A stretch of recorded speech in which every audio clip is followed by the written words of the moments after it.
nih Pak? Saya mau beritahu bahwa sebaiknya jangan cari masalah lah, jangan cari masalah baru lagi. Karena sebelum kami ajukan pra peradilan, kami itu sudah datangi komisi yudisial, minta supaya komisi yudisial itu mengawasi jalannya persidangan ini. Kami juga sudah datangi Mahkamah Agung, sudah datangi Kejaksaan Agung, bahkan ke Kompolnas, Menko Polhukam, kami datangi semuanya. Kami minta supaya mengawal, betul-betul mengawal jalannya kasus pra-peradilan Peggy Setiawan. Jadi kalau ada rekan-rekan yang lain yang mau coba-coba melapor Hakim Eman Sulaiman ke Komisi Yudisial, saya rasa itu sangat keliru. Karena saya mau beritahu, saya tegaskan bahwa bagi saya Hakim Sulaiman ini, Eman Sulaiman ini adalah malaikat yang datang dari surga turun ke bumi saat ini. Kami justru berdoa supaya ada lagi Hakim Eman Sulaiman yang lain di negara Republik Indonesia yang kita cintai ini. Pertanyaan saya, ketika Hakim Eman Sulaiman dengan seadil-adilnya sudah memutuskan perkara ini dengan seadil-adilnya kepada rakyat kecil, kepada seorang kuli bangunan, pertanyaannya, apakah seorang kuli bangunan, seorang rakyat kecil tidak boleh mendapatkan keadilan di negara ini? Jadi hanya keadilan itu hanya milik orang kaya? Keadilan itu hanya milik orang yang berpangkat?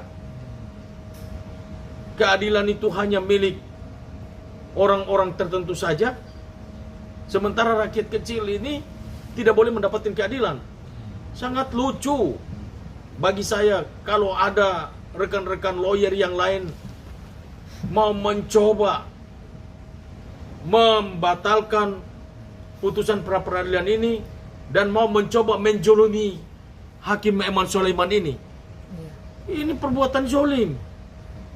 Kita harus patut bangga ada hakim yang jujur dan adil, yang tidak gampang dipengaruhi oleh apapun juga. Justru kita harus mendukung. Malah orang berlaku benar, berlaku baik, berlaku adil, semangat keadilan itu malah dimatikan, malah dipadamkan. Ini kan ngawur. Tapi secara hukum sebenarnya bisa nggak sih Bang? Maksudnya seorang pengacara gitu melaporkan hakim, dan apa dasarnya gitu? Soalnya kan sudah sesuai. Hati-hati loh. Bisa saja begitu lapor Hakim Eman Sulaiman juga lapor balik lagi. Ingat bahwa kita masing-masing organisasi advokat itu punya kode etik. Jangan sampai Hakim Eman Sulaiman nanti lapor di organisasi kode etik, lalu ini teman-teman advokat ini izin pengacaranya bisa dicabut, kena etik, dia dipecat. Dan bahaya juga, bisa lama-lama. Ya, tidak ada menutup kemungkinan bisa saja izin pengacaranya dicabut, basnya dicabut. Oke, tapi untuk maksudnya bisa gitu Bang dari sebagai dasar hukum gitu, pengacara melaporkan hakim sendiri? Bisa saja, bisa. Iya, Bisa saja. Tapi mau lapor hakim itu yang seperti apa? Misalnya dalam hal ini kita melihat hakim itu memutuskan suatu ketidakadilan di dalam suatu perkara, bisa kita lapor hakim itu ke Komisi Yudisial. Ataupun kita mendapatkan suatu bukti bahwa ternyata hakim yang mendiang persidangan ini disuap, bisa kita laporkan ke Komisi Yudisial. Tapi kalau ini hakim memutuskan suatu perkara dan perkara itu kita lihat bahwa memenangkan seorang kuli bangunan seorang rakyat kecil yang mencari keadilan, lalu dia memutuskan itu dengan nuraninya. Dia memutuskan dengan betul-betul tanpa nggak peduli dengan intervensi pihak lain, ataupun mungkin saja dia menghadapi tekanan-tekanan dari pihak lain. Tapi kita lihat bahwa keberanian daripada Hakim Eman Sulaiman ini patut diangkat, bukan cuma 2 jempol. Kalau bisa saya pinjam itu jempol seluruh Indonesia ini saya angkat buat Hakim Eman Sulaiman. Dan sekali lagi saya bilang bahwa ini betul-betul malaikat yang turun dari surga ini kepada hakim ini. Nah, jika benar nih Bang, maksudnya Rasman sudah melangkah kakinya sampai ke KY, kira-kira dari Abang sendiri dan tim gitu ada langkah untuk mematahkan Rasman seperti apa Bang? Jadi di sini bukan cuma Rasman aja, tetapi ada juga pengacara-pengacara yang lain juga. Nah, saya nggak tahu maksud mereka ini, tujuan mereka ini apa, saya nggak ngerti. Tetapi ketika itu dilakukan, maka saya siap membela Hakim Eman Sulaiman. Saya akan pasang badan untuk Hakim Eman Sulaiman. Siapapun dia, saya akan lawan. Nah, tapi ya untuk Abang sendiri, jika udah masuk laporannya gitu ke KY, gugatannya lah, kira-kira dari Abang ada untuk mencegahnya, kira-kira ada nggak Bang? Atau atau langsung bela aja sih? Kita bela hakim itu, dan bukan saja ini, bisa demo berjilid-jilid di Indonesia ini buat untuk kalau gugatan mereka ini diterima atau laporan mereka ini diterima, bisa demo berjilid-jilid di Indonesia ini. Saya pastikan itu. Nah Abang, tapi dengan apa namanya langkahnya Rasman ini gitu, Abang mungkin jadi khawatir nggak sih ini bisa berpengaruh sama Peggy lagi gitu nantinya? Saya tidak ada pengaruh apa-apa lagi untuk Peggy. Dan bagi lawyer-lawyer yang lain ini, saya nggak terlalu khawatir dengan mereka lah, karena putusan itu sudah jelas, final dan mengikat. Karena permohonan kami secara keseluruhan diterima oleh hakim, termasuk error in persona. Artinya bahwa error in persona artinya salah orang, salah tangkap. Kamu punya bukti baru, bukti apapun tidak bisa untuk menjerat si Peggy lagi. Dia sudah bebas seperti kita-kita ini. Jadi saya mau pastikan bahwa kalaupun ada laporan-laporan mereka, terus kemudian misalnya lah, katakanlah ada etik yang dilanggar oleh Hakim Eman Sulaiman, tapi itu tidak merubah keputusan pra-peradilan yang sudah diputuskan oleh Hakim Eman Sulaiman, yang saya anggap bahwa dia adalah malaikat yang turun dari surga. Oke. Abang, pesan Abang nih untuk Rasman mungkin dan orang-orang yang mau melaporkan Hakim Eman Sulaiman ini.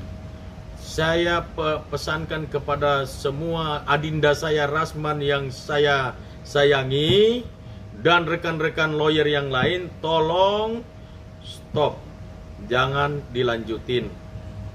Karena Hakim Eman Sulaiman saat ini betul-betul sedang menegakkan keadilan di Republik ini. Ini kita patut bangga. Kita patut berikan apresiasi terhadap Hakim Eman Sulaiman. Dan kita berterima kasih bahwa hari ini kita sudah dipertontonkan dengan suatu peradilan yang adil, jujur, dan transparan. Harusnya kita menjaga marwah ini, bukan kita menghancurkan. Oke Bang, kita beralih nih ke Peggy Cianjur. Kemarin ada tanggapannya nggak Bang, dia sampai tes DNA gitu kemarin?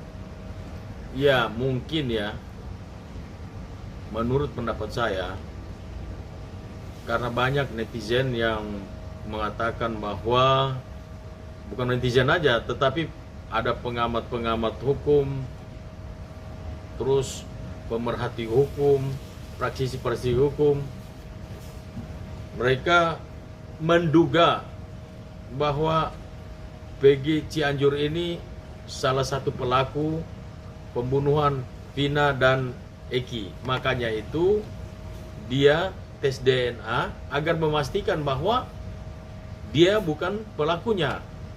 Jadi saya pikir itu sah-sah saja, supaya ini jangan bias lagi. Kalaupun memang dia harus diperiksa, ya gunakanlah scientific crime investigation, Hmm, agar supaya jangan lagi kejadiannya sama seperti Peggy Setiawan.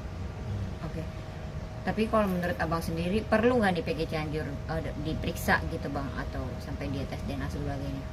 Ada berapa nama Peggy yang diduga, baik yang di Cirebon mau di Cianjur ke di mana, itu yang namanya Peggy, saya sarankan udah periksa satu-satu aja supaya masalah ini bisa clear. Oke, bang, ini Herwanto juga dia mendesak polisi agar periksa Peggy Cianjur juga. Kalau menurut bang gimana? Setuju nggak nih dengan Herwanto untuk memeriksa Peggy Cianjur gitu bang? Ya, walaupun itu bukan ranah saya ya, itu ranahnya penyidik. Tetapi ya untuk membuat perkara Vina Eki ini menjadi terang benderang tidak ada salahnya ya, karena dia juga kan nama Peggy juga. Ya periksa, jangan didiemin karena menurut dugaan bahwa ciri-cirinya hampir mirip-mirip. Dan coba diperiksa aja, ya kan? Karena kita lihat bahwa perkara ini udah seperti benang kusut. Sulit untuk mengungkapkan siapa sesungguhnya pelaku pembunuhan terhadap Eki dan Vina ini. Oleh sebab itu, saya sih lebih cenderung, saya sepakat dengan Bang Hotman Paris ini, bahwa buatlah tim pencari fakta. Tapi ada lagi tim pencari fakta yang muncul, ya, kasih informasi yang bukan bagus, yang bisa bukan memperbaiki perkara ini supaya semakin terang benderang ke depan, malah semakin liar kemana-mana. Oke. Bang, kemarin kan Deddy Mulyadi juga melaporkan Aib ke Mabes. Gimana bang buka tanggapannya? Ya, saya sepakat itu. Bahkan kami tim kuasa hukum Peggy Setiawan sedang mempertimbangkan untuk lapor dia juga. Karena akibat dari dialah, maka semuanya ini jadi blunder seperti ini. Oke bang, terakhir update soal tuntutan balik ya. Seperti apa nih bang persiapannya, dan kira-kira bisa kapan nih mengajukan gugatannya? Kemungkinan dalam minggu depan kami akan gugat secara perdata. Yang kami gugatkan negara, jadi bukan polisinya lagi, tetapi negara.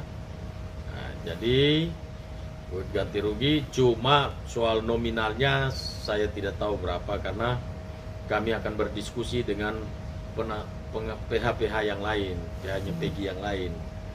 Jadi yang kita tuntut adalah ganti kerugian material dan imaterial. Oke. Udah terlihat belum bang mau mengajukan berarti ke Polda Jabar ya? Atau kemana nih bang? Ya kita kalau gugat perdata kan berarti ke Pengadilan Negeri Cirebon.